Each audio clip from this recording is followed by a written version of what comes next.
Hi everyone, my name is Charlie and today is the beginning of another reading vlog. I'm starting this video on Tuesday because I recorded a full day worth of writing vlog yesterday. Yesterday was the bank holiday and because of that I chose to do this day of writing, which if you watch the video, it went out on Friday. On Saturday/Sunday I finished reading Written on the Body by Jeanette Winterson and I am pleased to say that I very much appreciated that book. I did enjoy it. I thought there was fantastic prose in there and it's a brilliant tale of love, and as I talked about a lot in last week's vlog, I began to recognise how often possession and love become synonymous with each other in fiction, and it was different to see cancer become part of that. So it was almost like the narrator who is vying for the love of Louise is in competition with cancer and Louise is just stuck there in the middle. Algin, who was Louise's husband, doesn't really get a look in because the focus is so heavily on the narrator being unable to contend with the idea of losing their loved one and what they do to try and protect that, but also this tale of how narrators' experiences of love and relationships throughout their life have informed the way they're going about love now in this instance. And I liked the back and forth of that, the non-linear storyline.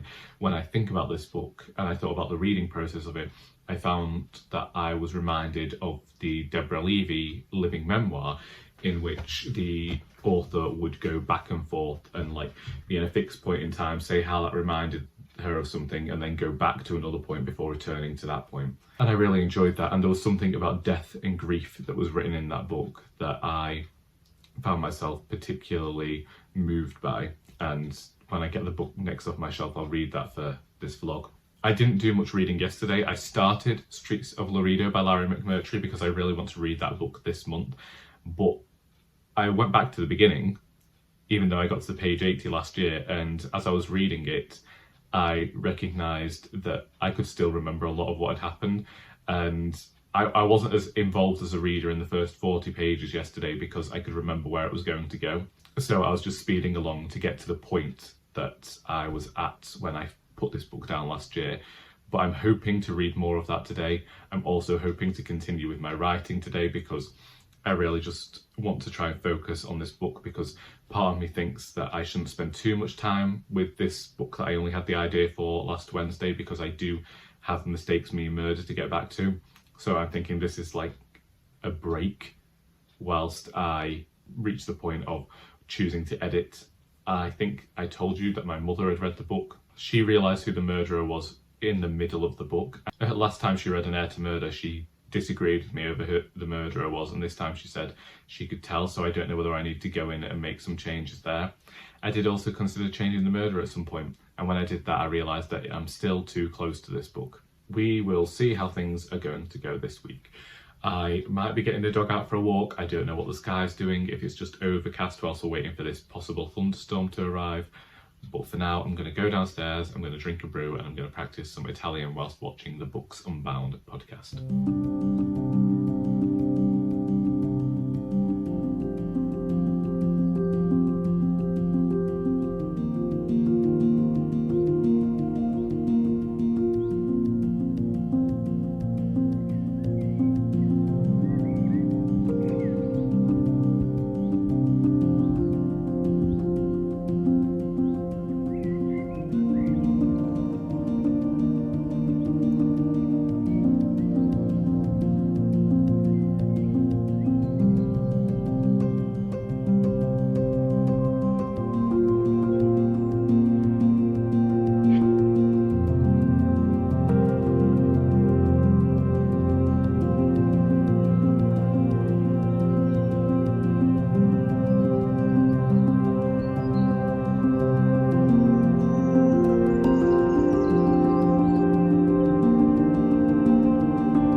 much later than I usually would on a Wednesday because Charlie and I speak to each other every week, and we rescheduled from yesterday to today because she had something on, and our conversations are known to last for quite a while. We've talked about this before when the first year of doing Charlie and Charlie reading the Booker, we would start at 10 o'clock in the morning, and often it would take the entire day because we just stop and chat, and they become nightmares to edit. I spoke to Charlie, then I went downstairs and I tried to get some writing done, but my brother and my dad came home and I'd made them some potato cakes, so they had them. I had the last bowl of soup from cauliflower soup I made the other day. I can't remember if I told you I did that, but I made cauliflower soup the other day. It's technically cauliflower cheese soup.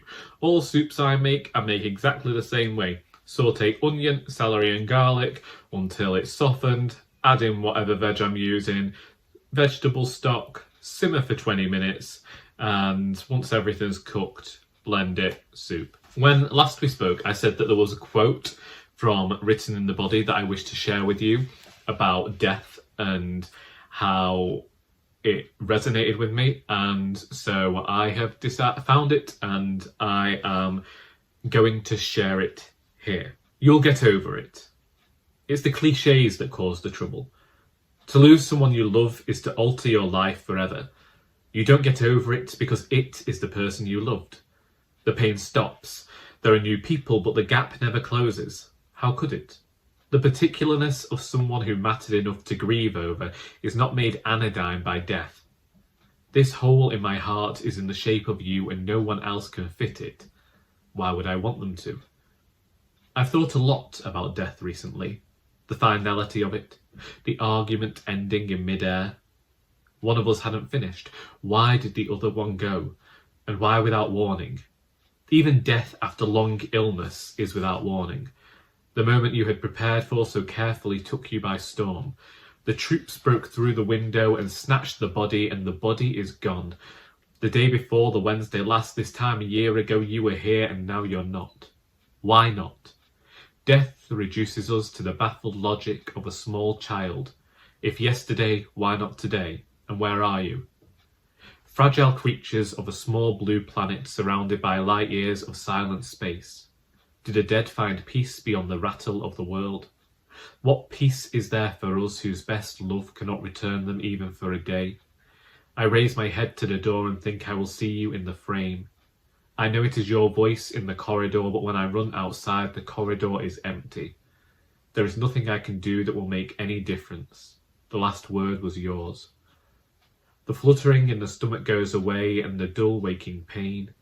Sometimes I think of you and I feel giddy. Memory makes me light-headed, drunk on champagne, all the things we did. And if anyone had said this was the price, I would have agreed to pay it. That surprises me, that with the hurt and the mess comes a shaft of recognition. It was worth it. Love is worth it. That's just one of those things within this book that I think doesn't perfectly encapsulate what the book is about, but I always like and appreciate to see how death is discussed within fiction, or what an author's perspective is on it. And here we have a very romantic story. We have the narrator discovering love after so often having affairs and having something that finally matters to them, only to discover that there will be a time limit on that. I am so glad to have read this book last week and very much felt like I wanted to share that quote with you. And yesterday I continued to read Streets of Laredo by Larry McMurtry.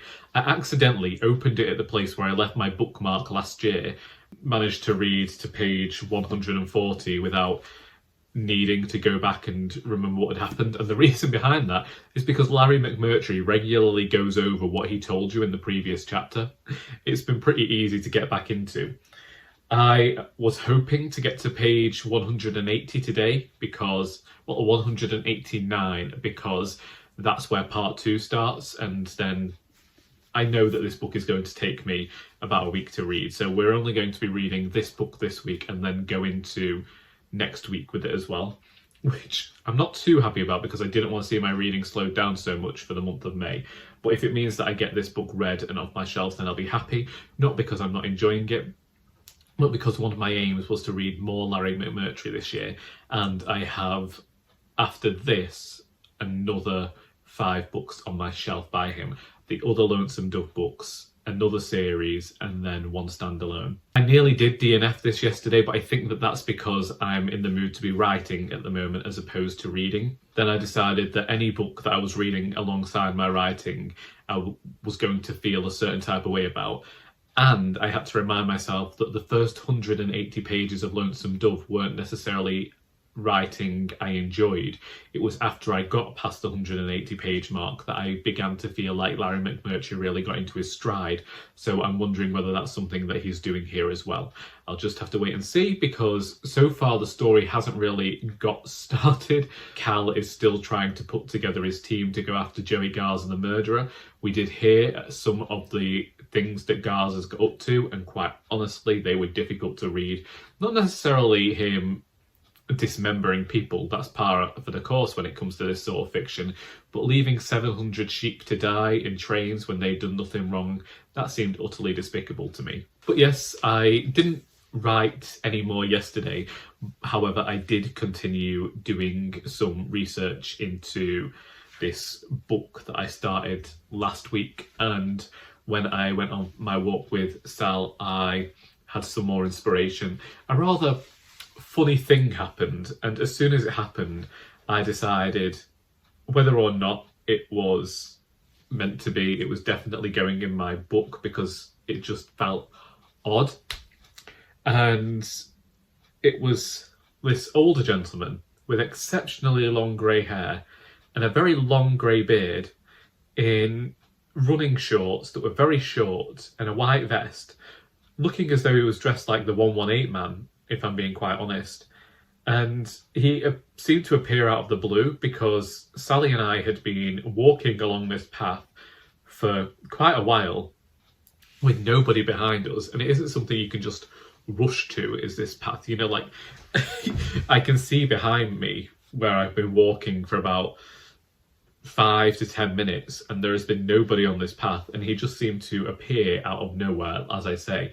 And I stopped because I wanted to get something for the recording, and when I turned around he was there. And I don't usually like to record when other people are around because I don't want to be stopping them, because I don't like it when other people are stopping me by taking photographs or recording. That's why I tend to only get my phone out when there are no other people around. This man, who appeared out of nowhere, came running, and then he headed off towards Shutlinslow. And honestly, if I was at that age, with that ability to run up to Shutlinslow, then I would be thrilled. I'm not there. My legs are arthritic, and I don't run, so there's absolutely no way that will ever be in my destiny or in my future.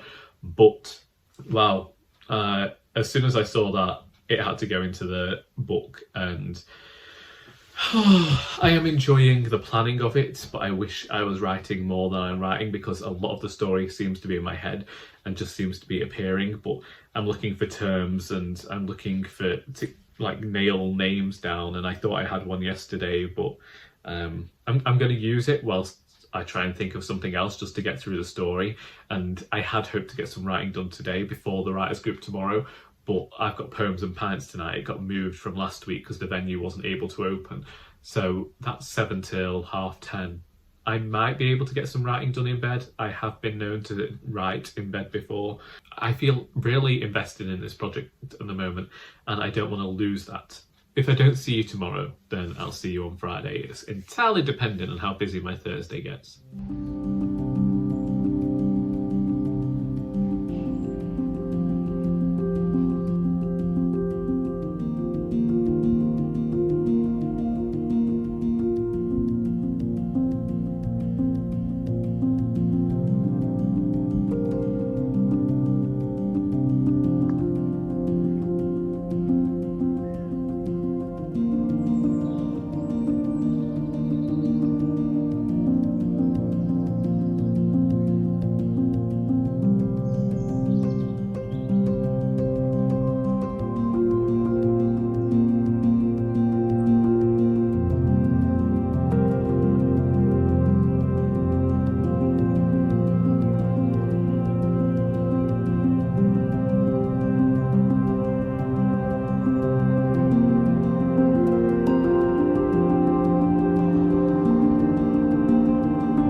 It's Friday.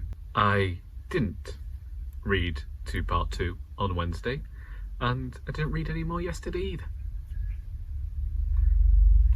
So I'm getting irked by myself because I like to try and read 3 books a week, and I've only read 1 in May so far, so I'm thinking of starting another book when I get home tonight, other than Streets of Laredo. I don't know, because as I said earlier in the week, most of my focus has been on this book that I've had fill up my days that came to me last week whilst I was walking around the forest, and so my spare moments have all been spent researching and writing and plotting. And so on Wednesday, after I spoke to you, I had Poems and Pints. It actually went quite well. We were in the same venue but in a different part, and so we're upstairs now. There was more space and a huge variety of different styles of poetry. We had humorous, we had rhyming, we had free verse, we had poems that were rather morose due to the topics they were discussing, but they were done with a very deft hand. It was a fantastic full night, and I might share the reel on my Instagram that the venue put out. But yes, so that was Poems and Pines, and then we didn't get home until after 11, at which point I decided I was just going to have a brew and go to bed. Then Thursday comes around, and Thursday is always a full day for me when the writers group's happening, because that's from 2 till 4, and I still want to get Sally walked, and I also wanted to go to our Mac shop so that I could print off my work, because as I've said before, my printer's not currently working, so I either use the printer here or the printer at the Mac shop, and I just pay for the number of pages that I have used. And yesterday it ended up being a bit more expensive than usual when I accidentally did something. I printed from my phone. It worked out fine last time, but this time it all got squashed on the page. I don't know, but it was upsetting to me. Not least because of the money cost. So to be fair, I did procrastinate in the morning a little bit. I was researching again. I've fallen into this quagmire of just going and looking up all this folklore. I even had a word with myself on Wednesday night because I was saying, is this all really important to the new book? Like, I'm enjoying going back over stuff I learned over 10 years ago when I was really heavily into Celtic mythology and folklore and that sort of thing.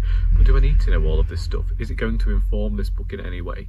Because really, this book is going to be a bit like a quest novel, a bit like a quest meets a mystery meets adventure, and I'm unsure whether I need all this information, but I also just like doing it.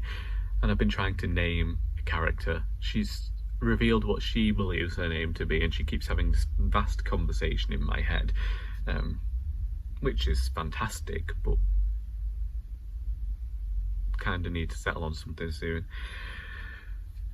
But yeah, that's what's been going on. Is so that filled my head, and then like I didn't get the video that I was putting on for today. It went on last night because I got home, had tea, had a bath, and then started editing that thing, and that didn't finish till 11. I thought, well, I may as well upload it then, so I didn't get into bed until after midnight. So that's where we are, really.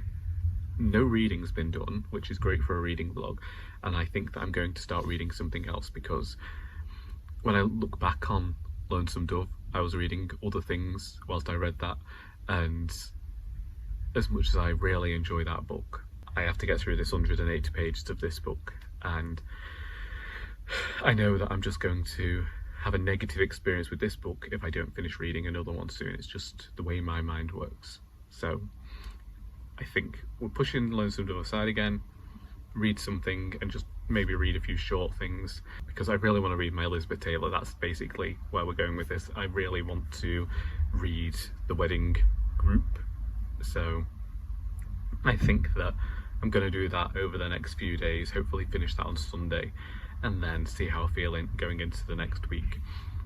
But obviously I can't say what will happen, because I've even bought a notebook to work with me. Every spare moment I've got, I'm still working on this thing, so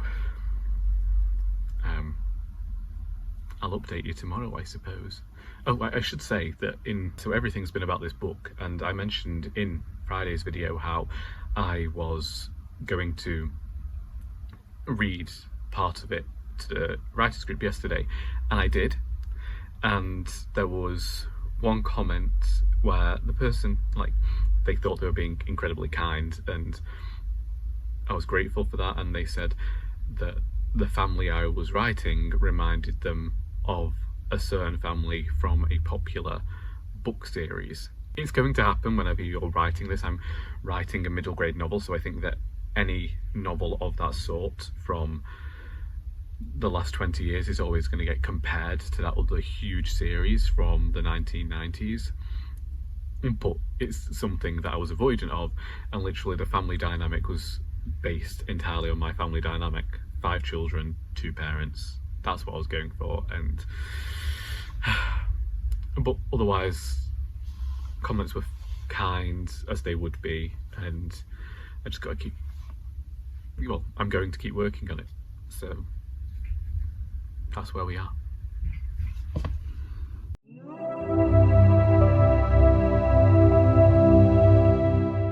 Okay, let's just be honest. I haven't read anything this week, apart from those pages of Streets of Laredo, which was Monday and Tuesday, maybe some of Wednesday. Yesterday when I got home and I had these big intentions to actually knuckle down and get something read, I found out that my sister was coming round. Side note, sister got engaged on Monday and then went on holiday immediately, so we haven't seen her since she got engaged. And therefore, when my mum got home from work, she decided to cook a huge family meal because she was coming around with her now fiance, and they didn't leave until near to 10 o'clock. And I still had Italian to practice, which is what I chose to do instead of reading. And then when I got into bed, I ended up writing more of this book because, as I said to you all week and have maintained for now 10 days, it has been all that has been in my head. Any spare moment I've had, I have been writing in my notebook, and I'm talking about, like, even if it's just 2 minutes of quiet, that notebook's been coming everywhere with me, and I've just been writing a few sentences, or if it's a piece of description. That event I told you about on Wednesday from my walk around the forest and the very scrawny man, I was writing the initial part of that, the description, to get that down, and I don't know what it is about this project. I can't explain why it's overtaken my head so much, why it's something that I'm so focused on writing at the moment. I could psychoanalyze myself and think about what happened last week, the day before I started working on this, but I'm not going to do that. I'm just gonna keep on writing this as long as it's in my head. But I know that I'm not going to be getting much reading done tonight because Doctor Who is back. It came online at midnight last night in the UK, 7 o'clock in America. Still not happy about it, because I've awoken this morning to the Americans that I follow deciding to spoil it on Instagram and Twitter, and I just thought, well, can't say anything because this is the day and age in which we live. They do have a certain sense of entitlement I don't like. Some of them do. So I'll be watching that when I get in. Then I'll be practicing my Italian. So it's going to be a 10 o'clock thing again. And depending on how busy it gets here, I could end up feeling too tired to read anything. So I'm not going to say that this was an unsuccessful week of reading, because I was doing something else. It was just writing a book instead of reading it. It just ended up a bit busier than I imagined. I am unsure what the next week is going to look like because I'm in work on Monday, and then I think Tuesday is the only day that I currently have nothing planned for. Touch wood if there was any. I'm beginning a new role at work on Monday alongside a colleague of mine because of a thing that's happening within the company, and they required staff representatives for that. So that starts Monday, and I don't know whether there'll be any further meetings within the week, but on Wednesday I'll be recording and then chatting Italian for the first time in a month. Writers group, of which I'm hosting. Then I've got Poetry Pandemonium in the evening, and Thursday is also my sister's 30th birthday. I've pushed doing stuff with her back to Friday, and then I think there's something happening on Saturday as well. It's busy in my family at the moment. This seems to be what happens when the birthdays start in spring. It just feels like until we get through to October, we don't get any respite. Today, I feel like it's not started off the best way, because I couldn't get my hair right this morning. Then when I was putting my bread in the toaster, I just pushed it down and a fly fell on top of it. Then my older brother was down from Scotland and he said something and we had a row. So hopefully things can only get better today and I can continue that into next week as well. But we will see. If you wish to discuss anything I've talked about in this video, then please feel free to do so in the comments. I hope that you got something out of this video, even if it was watching one man's descent into madness, because until next time, that is all.